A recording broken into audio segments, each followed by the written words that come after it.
So I'm trying this for the third time. I bought a microphone. It usually works. For some reason, when I play it back, it sounds weird. I don't know. So we'll see.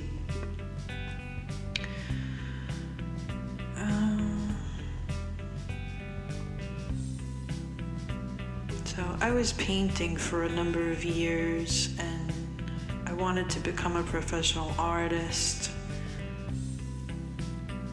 And it was just so,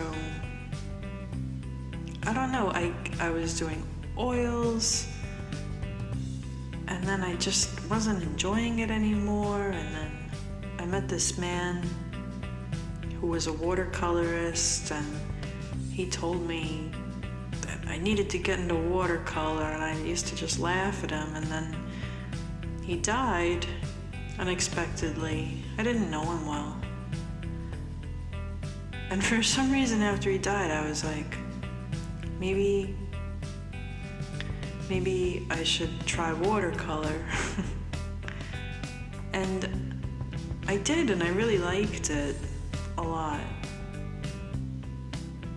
But I still haven't been painting lately. But sometimes, well, actually most of the time, I get so flooded with ideas, and there's so many things I want to try, and so many things I want to learn, and so much I want to do, that I just get scattered, basically.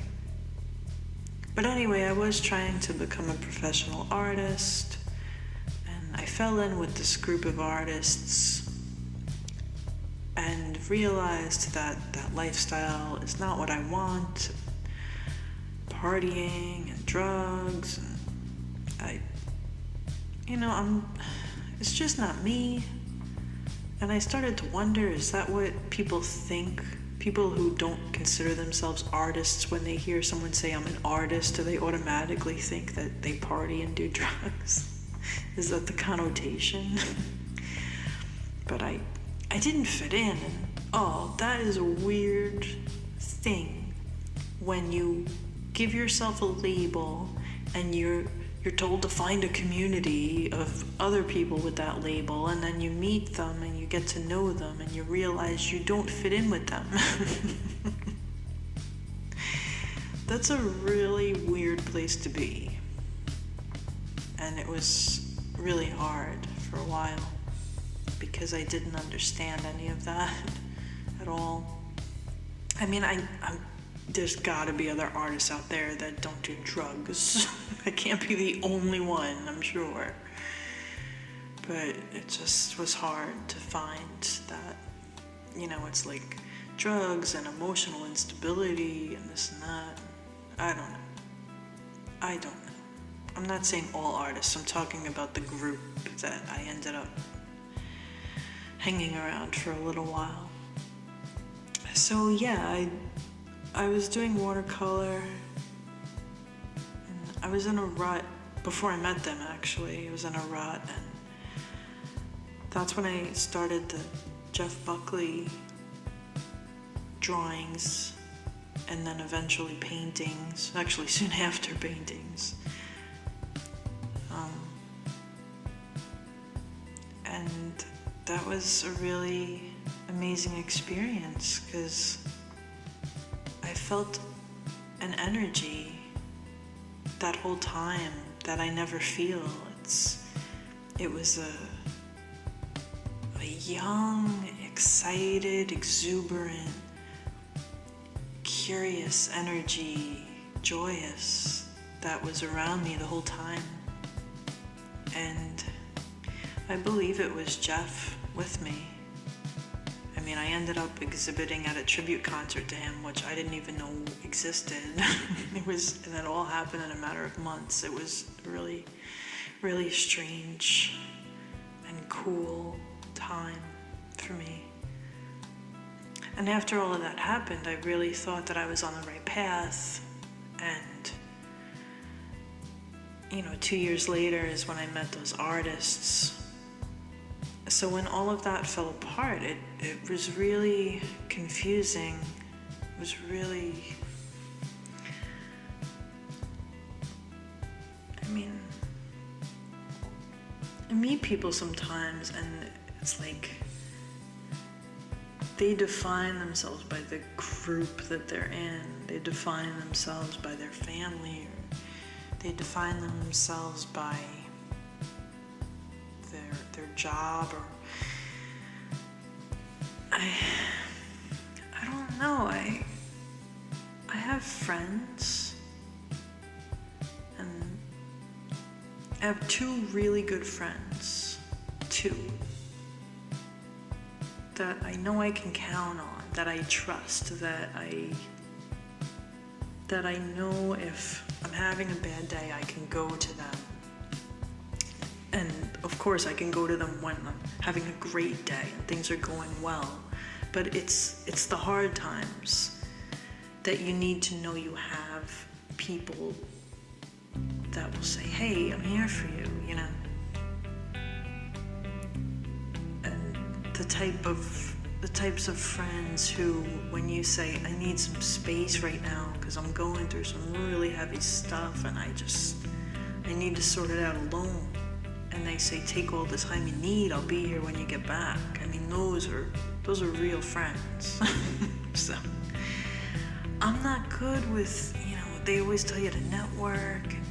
I'm not good with that because when I go out there and I'm like, hi, and shaking hands, I mean, I can do that, and I've done it, and sometimes you have to do it. But I don't understand what those relationships are, because to me they're not real relationships at all, but yet it's some sort of relationship, but I have no clue what the boundaries are, and I have no clue what's expected of me, and I have no clue what I'm supposed to expect from them, and I don't feel comfortable with that stuff at all. Other people, like, I work with this one woman. She's a schmoozer. I like her, I really do. But she is a schmoozer.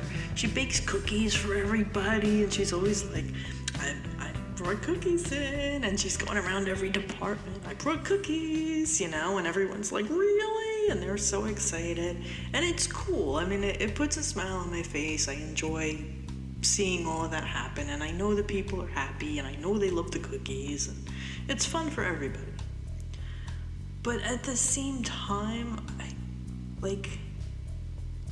I don't know, like, I can't do that.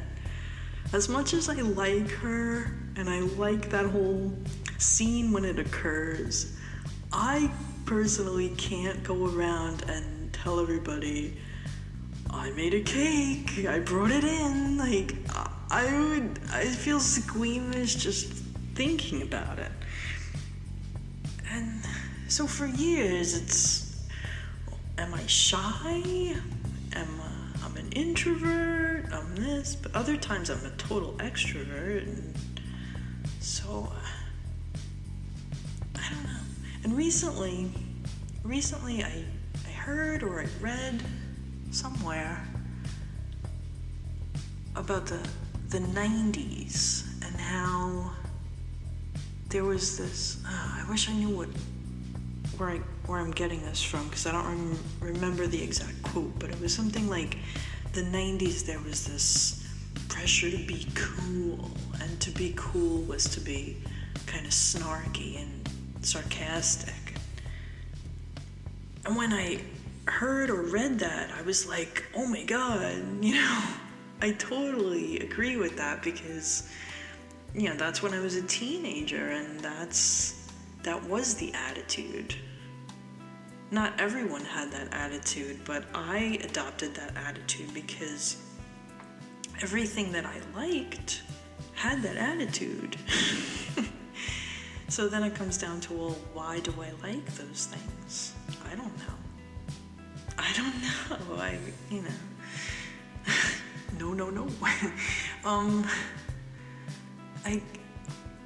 I've always been a little dark and a bit melancholy, And I can also be really, really silly and funny, but I've always liked Edgar Allan Poe, and I always thought Boo Radley was a cool character and should have had more time. And yes, occasionally I'll like a silly song that gets popular, but really I tend to like darker stuff, and I tend to be more, what's the term, finicky, or I sniff out when something isn't of high quality. I have a sixth sense for that. And I'm not good at just going along with the general population, the mainstream stuff. I'm not good at going along with that. I've never been good at going along with that, ever. And I had this other coworker, and she was like, one day, I said, I wish they would explain why we have to do such and such instead of just saying, this is the new procedure. Like, I would do so much better at it if I understood why I was doing it. And she said, so you can't just accept that we have to do it and just go along with it? And I looked at her, I said, no. And she started laughing. Like, she's fine with doing that, but I'm not. So what is that? Like, I don't know. It bothers me. I think that's why I like Susie so much, because she would get that. I know she would. And that whole, she's talked in some of her videos about trying to hold down a regular job and how it felt like it was crushing her soul. I agree completely. I've tried multiple times. The job I have now, it's part-time. And I like it because I work with the public, and I spend a lot of time alone, so working with the public helps me. It helps balance me out, because I gotta deal with all different people in different situations, and I like that. It's good. And teaching is even better, because it's that plus the benefit of them wanting to be there and wanting to learn to buy what I'm selling, basically. No, teaching's different than selling. It's cool. I found out that I'm really, really good at teaching. And that surprised me. I wasn't sure I would be, but I am. I'm quite good at it, and I really enjoy it. So I hope this new venture works out.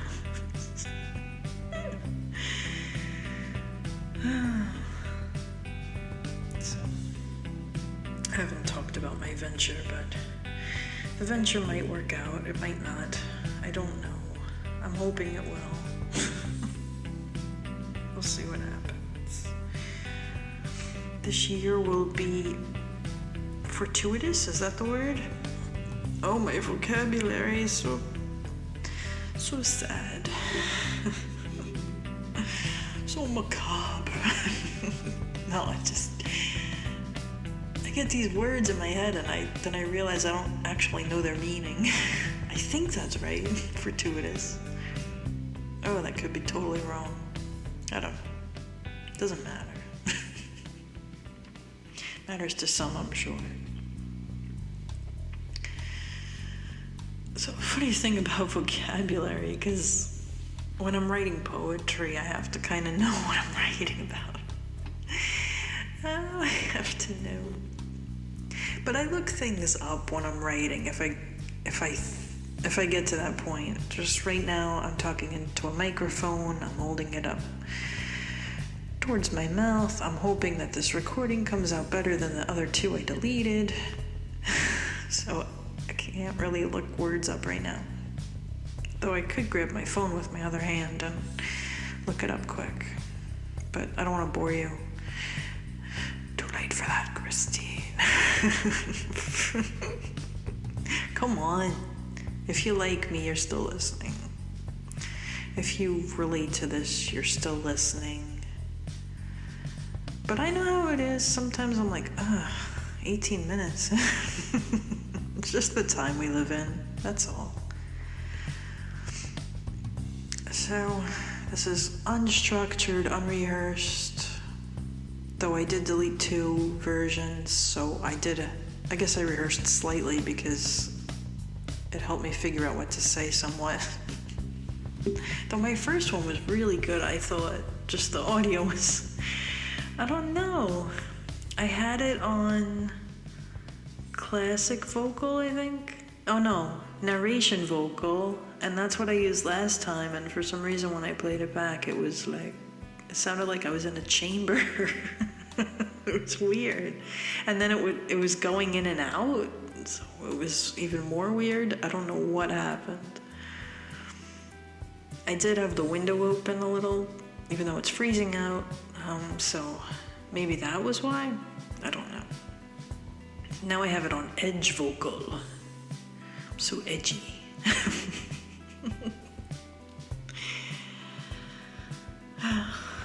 So yeah, I'm hoping to get back into creating art again. It's been a while. I did a little bit tonight actually, but teaching, I have to develop classes, which means I have to create in order to see if the class is going to work. But I'm hoping more than that. I'm hoping not just developing classes, that I'm actually creating work. Because I don't know for sure, but I think it helps keep me sane. But, oh, and I'm taking voice lessons, and I have to enunciate more. I told her, I said, if I enunciate more, I'm going to start sounding like Julie Andrews. I said, do you want me to go around sounding like Julie Andrews? And she said no. I said, because no one talks like that, and it would be really weird. So, I'm trying to enunciate. Oh, and I have to remember to breathe and relax when I speak, but still enunciate. And remember all the lyrics to the songs I'm learning. It's really annoying. Like, I want to sing just to express myself. I don't want to have to rehearse and practice and hammer it down until it's so polished it's unrecognizable, you know. But I don't know. She claims that she's gonna help me find my authentic, unique voice, so we'll see what happens. Oh, alright, well, I have rambled on yet again for over 18 minutes. And, yeah, so, yeah, the videos are recent and old. The photos are recent. The art is from a few years ago. Jeff Buckley. And the music I did in GarageBand with the loops that they provide that I put together. I didn't play any of those instruments, but it's just for background. It will do. Hopefully I'll talk to you next week. Bye-bye.